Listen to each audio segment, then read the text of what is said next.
meza ku bulamu waffe ebyawandiikibwa ebikola omukisa byonna mwebiri n'okola omukisa mu maaso ga Mukama ekikolimo n'obanga okisindisa ebbali. Oluganda lutudde yo mmalayo enyiriri ezo bbiri esembayo.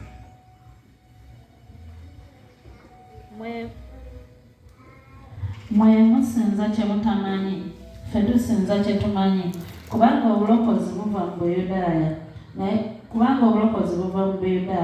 naye ekiseera kijja era kituuse abasinza amazima lwe banaasinzanga Kitaffe mu mwoyo n'amazima, kubanga Kitaffe anoonya abalinga abo akubeera ab'okumusinzanga. Ekisooka mulokole okuva liwalokoka tokyali wa mubiri, oli wa mwoyo. Kitegeeza mu nsi ey'omwoyo olabika, toyina we weekweka mu maaso ga Mukama kubanga Katonda mwoyo, the spirit, atambulira mu ggwe. Yesu yagamba nti ensi temmanyi kubanga tendaba, temmanyi, naye mmwe mummanyi kubanga mundaba. Mmwe Katonda mumulaba, mwe mutukuvu mumulaba, akola wakati mu mmwe, ayogera nammwe buli nkya buli kiro. Bujokoma okusemberera Mukama otandika omuwulira.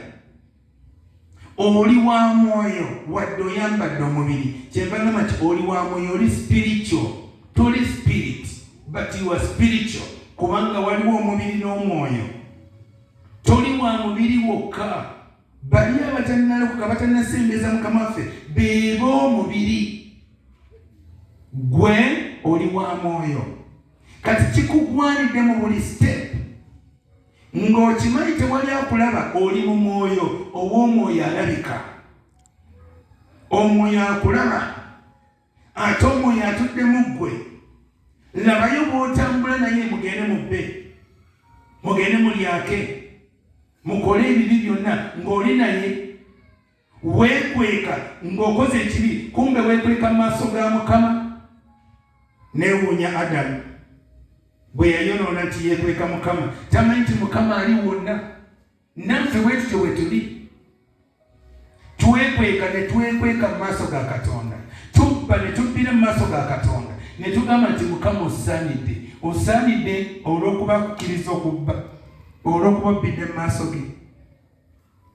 Kakati mukwano, eri bw'obanga toli mu mwoyo obeera mufu, bw'obeera mu mubiri oli mufu.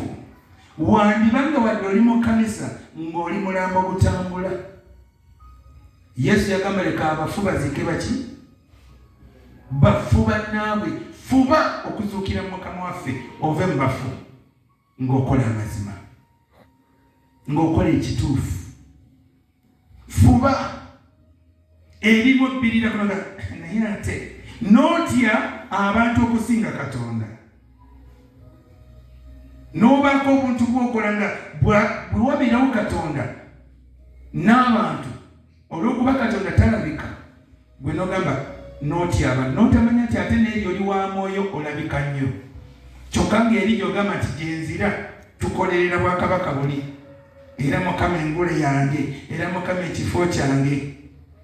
Be yateekerateekera ebifo wandibanga toliimu, singa tonyweza ekyo kye wakwata oba kye waweebwa. Katonda ali mu buli kifo kyonna. Yeremiya, nsomerayo Katonda 23 otandike na 23 n'abimunya. Katonda ali wonna mukwano, Katonda w'oli waali, eri gy'ali, ku mulimu gy'ali. Bw'agamba nti mugenda kunsinza mu mazima ne mwesibya ku lusozi, leka kugamba nti ekigambo ekiramu okyogerera mu kyaki. Leba kugamba nti obeera mu kyaki osiryanga ow'omwoyo nga ali mu serious. Eddoboozi lye erya bbesi lijjeeyo, Katonda anaakusaasira. Bwe buba bulyake gaye bannange ekintu kino kimpitiriddeko, obulyake buno. Naye bw'obeera mu kyaki obeera muwombeefu, obeera mulungi, tolina kyoli. Amiina. Tukkirize Katonda atukolemu. Ffenna twali babi. Nze nabagamba nali mulimba nga nkulimba nekyolabako. nga nsobola okulimba ekyo nomuga nti ekyo nga kikyukirawo ate nawe nokikkiriza. Naye Katonda asaasira era Katonda ayamba. Ekisooka kwe kukkiriza Katonda atule mu bulamu buno omanya nti ali wonna, nga buli lwoyogera, buli kyokola, buli step omanyi Katonda akulaba, ate yakuwa obulamu, yagenda okuwa obulamu, yakuwa omukisa mu byokola n'emirimu gy'emikono gyo yagiwa omukisa. Mukama w'emirimu gy'emikono gyange omukisa, kikyokoze ekiweesa emirimu gy'omukisa? Obulimba bwe wakoze jjo, oba okumukumpanya, oba okumubbako omubbi, w'emirimu gy'emikono gyange omukisa, kiki kyokoze?